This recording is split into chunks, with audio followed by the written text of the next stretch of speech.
Hello guys, अगर आपने मेरे चैनल को अभी तक सब्सक्राइब नहीं किया है तो प्लीज़ चैनल को सब्सक्राइब कर लीजिए। बात के स्टार्ट में जी और बाकी सब लोग सामान न मिलने की वजह से परेशान होते हैं। जी बाकी रेस्टोरेंट के मालिकान को खाने पर इनवाइट करती है। वो सब भी सामान न मिलने की वजह से परेशान होते हैं। जी कहती है मेरे पास एक प्लान है, हम दूसरी जगहों से शिप के जरिए सामान मंगवा सकते हैं। मैं अपने ग्रैंडफादर के साथ शिप पर जाया करती थी, मैं इस बारे में जानती हूँ। मैं खुद पहली बार सामान खरीदने के लिए जाऊंगी। वो सब जी की बात मान लेते हैं। फिर वो ड्रिंक करते हैं और अपने पैसे जी के पास जमा करवाते हैं। जी शिप पर लेकर जाने के लिए लोगों को सेलेक्ट करती है। सामान को शिप पर खवाया जाता है। गुजांसी जी को याद कर रहा होता है। इंस्पेक्टर चिन बताता है कि दुकानदार लोगों को सामान नहीं दे रहे और काफ़ी दुकानदारों ने सामान को जमा कर लिया है ताकि उसे ज़्यादा कीमत पर बेच सकें। गुंजासी कहता है ये तो गलत है, ऐसे लोगों की तो दुकानें ही तोड़ देनी चाहिए। वो इंस्पेक्टर चिन के साथ वहाँ से चला जाता है।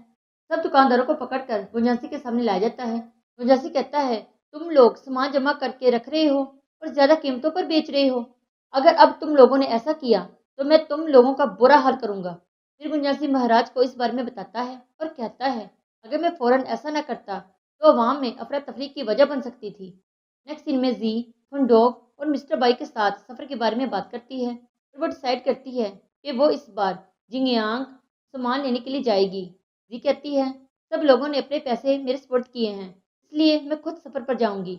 फंडोग कहती है आप मिस जी फिक्र न करें, मैं रेस्टोरेंट का ख्याल रखूंगी। इनमें महाराज को सीक्रेट मैसेज मिलता है और वो कहते हैं गुंजासी तुमको जिनियाग जाना होगा। गुंजासी कहता है आपका काम करना मेरी ड्यूटी है। महाराज कहते हैं मैंने सुना है कि वह फैमिली की लड़की भी समुद्री सफ़र पर जा रही है, क्या तुम ये बात जानते हो? गुंजासी कहता है जब से हमारा ब्रेकअप हुआ है मैं नहीं जानता वो क्या कर रही है। गुजांसी वहां से चला जाता है। महाराज उस लेटर को देखते हैं जिसमें लिखा होता है कि वो जिंगयांग में है। नेक्स्ट सीन में मैडम जू रोंग के लिए हेयरपिन देती हैं क्योंकि रोंग भी जियांग में ही रहती है। रोंग की मदर उसके लिए सामान देती हैं। लिंग कहती है रोंग अपनी बुक्स के बिना नहीं रह सकती, इसलिए ये बुक्स उसके लिए ले जाना। वो सब सामान पैक करवाती हैं। जी शिनक्यू को जियान को पढ़ाते हुए देखती है। शिनक्यू जियान को अच्छे से लेसन समझा रहा होता है। जी भी वहाँ चली जाती है और वो शिनक्यू को उसके साथ समुद्री सफर पर जाने के लिए कहती है। शिनक्यू उसके साथ जाने के लिए राजी हो जाता है। जियान कहता है मैं भी जाऊंगा। जी कहती है तुम अपना सामान पैक कर लो। जियान खुश हो जाता है। नेक्स्ट सीन में जी और बाकसिया एक साथ होती हैं। जी का रुमाल हवा में उड़ जाता है और वो रुमाल गुंजासी की शिप पर जाकर गिर जाता है। गुंजासी रुमाल पर बने हुए फ्लावर को देखकर समझ जाता है कि ये रुमाल जी का है और वो जी की शिप को भी देखता है और कहता है वो जो हमेशा चाहती है वो करती है। वो कसिया और जियान डॉल्फिन को देखकर बहुत खुश होते हैं। जिनके और जी भी वहाँ आ जाते हैं। एक शख्स कहता है मिस जी तूफान आने वाला है। जी कहती है पीछे आने वाली शिप को भी इस बारे में बता दे और गुंजासी की शिप को केयरफुल रहने का सिग्नल दे दिया जाता है। गुंजासी और जी दोनों बारिश में खड़े होते हैं।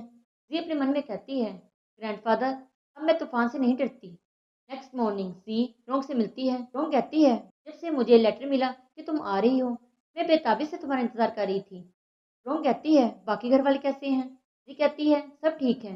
रोंग शिनक्यू और जियान को जिंग जी से इंट्रोड्यूस करवाती है। फिर वो सब उनके घर पर जाते हैं। रोंग कहती है मैं तुमको सिटी घुमाऊंगी। जी कहती है मैं यहाँ कारोबार के सिलसिले में आई हूँ। जिंग जी कहता है कारोबार के लिए शायद मैं आपकी मदद कर सकता हूँ। फिर जी और रोंग सिटी में घूमती हैं। रोंग उसे अपनी फैमिली के बारे में बताती है। वो उनकी बहुत तारीफ करती है। जी कहती है तुम्हें खुश देखकर मुझे खुशी हो रही है। फिर वो एक मजिशियन को देखती हैं। वो मजिशियन जी और रोंग को फूल देता है और उन्हें एक बॉक्स में जाने के लिए कहता है। रोंग बॉक्स में चली जाती है और वो जी को आवाज़ देती है। तभी गुंजासी जी का नाम सुनकर देखता है, मगर गुंजासी के देखने से पहले ही जी भी बॉक्स में चली जाती है और वो दोनों वहाँ बॉक्स की दूसरी साइड से बाहर आ जाती हैं। रोंग कहती हैं इस तरह मजिशियन लोगों को बेवकूफ़ बनाता है। नेक्स्ट सीन में शिनक्यू जियान को खाने के लिए कुछ लेकर देता है और कहता है अगर तुम्हें किसी चीज़ को खाने का दिल करे तो तुम मुझे बता सकते हो। जियान वहाँ एक बच्चे को देखता है और उसे खाने के लिए कुछ देता है और कहता है मैं भी तुम्हारी तरह ही रहता था, अब मेरे पास घर है और मैं अब पढ़ता भी हूँ। वो बच्चा कहता है तुम लकी हो, तुमको अच्छी फैमिली मिल गई, मगर इस सिटी के लोग अच्छे नहीं हैं। जियान उसे पैसे देता है और वो बहुत उदास होता है और कहता है अगर मिस जी मुझे ना मिली होती तो मैं भी इस तरह सड़कों पर घूम रहा होता, शायद भूख की वजह से मर चुका होता। मेरे जैसे ऐसे इतने बच्चे तकलीफ में हैं। जिनको कहता है तुम जब बड़े हो जाओगे तो तुम उनकी मदद कर सकते हो, देखना कोई और नहीं, सिर्फ तुम ही उनकी मदद कर सकोगे। अब सिटी घूमते हैं। नेक्स्ट सीन में जिंगजी जी से कहता है आज मैंने एक ताजर को घर पर इनवाइट किया है, शायद वो कारोबार में आपकी मदद कर सकें। जी उस शख्स से मिलती है, उसका नाम मिस्टर जिंग है। नेक्स्ट सीन में एक जगह को दिखाया जाता है, वहाँ लड़कियाँ सिर्फ अपने जेवरात और खूबसूरती की वजह से एक दूसरे से बेहतर दिखना चाहती हैं। मिस्टर जिंग जी को वहाँ लेकर आते हैं और कहते हैं मिस जी अगर आप इनसे दोस्ती करेंगी तो आपको कारोबार में मदद मिलेगी। वो जी को मैडम चीन और मैडम चाओ से मिलवाता है और कहता है मिस जी की पेस्ट्री कैपिटल में बहुत फेमस है, यहाँ तक कि महारानी डोगर को भी इनकी पेस्ट्री पसंद है। ये सुनकर वो लड़कियाँ जी से पूछने लग जाती हैं कि तुम महल गई हो, वहाँ लड़कियाँ कैसे कपड़े पहनती हैं, उनका कौन सा हेयर स्टाइल होता है। वह कसिया उनको उन सब के बारे में बताती है। जिनको कहता है तुम किताबें पढ़ना और कारोबार करना जानती हो, लेकिन जब बात कपड़ों और जेवरात की हो तो तुम उसके बारे में एक लफ्ज़ भी नहीं बता सकती। ये कहती है मेरा मजाक उड़ाना बंद करो। नेक्स्ट सीन में मिस्टर जिंग गुंजासी से मिलता है। गुंजासी कहता है मैं आपसे कारोबार करने के बारे में बात करना चाहता हूँ। मिस्टर जिंग कहते हैं यहाँ बेहतर कारोबार तजारत नहीं है, बल्कि एक कारोबार है जो ज़्यादा फायदा देगा। मैडम चाओ को शिन क्यू की हैंडराइटिंग बहुत पसंद आती है। वो कहती हैं आपकी शादी हो गई है। शिन क्यू कहता है नहीं अभी तक नहीं।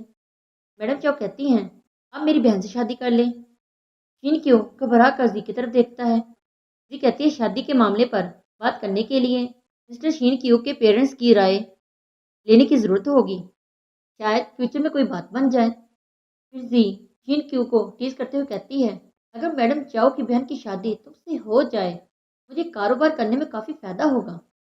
वो स्माइल करते हैं, फिर वो फूल वाली लैटर्न लेते हैं और वहाँ उन दोनों को गुंजासी देख लेता है। वो पानी में लैटर्न रख कर विश मांगते हैं। जी गुंजासी को याद करती है। गुंजासी उनको देखकर सैड होता है। शिनक्यू अपनी फैमिली की हिफाजत की विश मांगता है। फिर वो आतिशबाजी देखते हैं। नेक्स्ट सीन में मैडम चाओ और मैडम चिन जी से कहती हैं आपको मास्टर होए से मिलना चाहिए, और वो कहती हैं तुम इन कपड़ों में नहीं जा सकती। वो लड़कियों को जी को तैयार करने को कहती हैं। मिस्टर जिंग भी गुंजासी को मैडम होए से मिलने के लिए कहता है। मिस्टर जिंग कहते हैं जियांग में कारोबार स्टार्ट करने के लिए मास्टर होए से मशवरा लेना ज़रूरी है। नेक्स्ट सीन में जी सब लड़कियों के साथ मैडम होए से मिलने जाती है। वहाँ फूल फेंके जाते हैं और फिर मैडम होए आती है और वो कहती हैं कोई कुछ पूछना चाहता है तो पूछ सकता है। एक शख्स पैसे देता है और वहाँ बैठ जाता है और ये पार्ट फिनिश हो जाता है।